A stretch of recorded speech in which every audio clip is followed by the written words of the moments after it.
that they have beaten the UAAP finalists officially now after that 4-set victory over Ateneo. We send it now to Rina Villamor for Shakey's Player of the Game. That's right, our Shakey's best players, no other than Kite Rosali. First of all, congratulations sa inyo, Kite. Kite, ano ba ang pinagkaiba nitong first match ninyo dito sa second match nyo going up against the Ateneo team at naipanalo nyo itong second match nyo? Siguro dahil sa defense namin tsaka sa blockings, tapos mas okay na rin yung mga palo kasi kailangan namin ng depensa para makapalo kami. Yeah. Alright, at dahil dyan, ikaw din ang ating Shakey's best player, makakasama din natin si Ate Laarnia, ang ating Shakey's representative para ibigay sa iyo ang iyong Shakey's best prize. May mga gusto ka bang batiin, pasalamatan, o kaya imbitahin mo pa sila para manood pa sa mga susunod yung laro? Marami. Yung mga friends ko, parents ko, tsaka mga magulang ko sa Laguna. Ayun.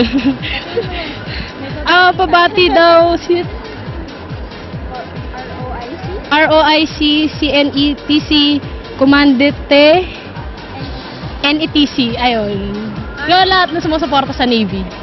Ayun. Alright, maraming salamat sa iyo, Kite. Tsaka manonood pa sila ng mga Navy games ninyo. At syempre, dyan nagtatapos ang aking parte. I'll turn you back to Noel and Noreen. And as we take a look at the updated team standings, pwede pa yan para sa Philippine Navy. They can still overtake Ateneo. The top 3 teams pretty much already assured of the semifinals, but Ateneo now in danger after losing this one to Navy, Noreen. That's right. It's mathematically possible for Navy to get into the Final Four, but they have to win the remaining matches.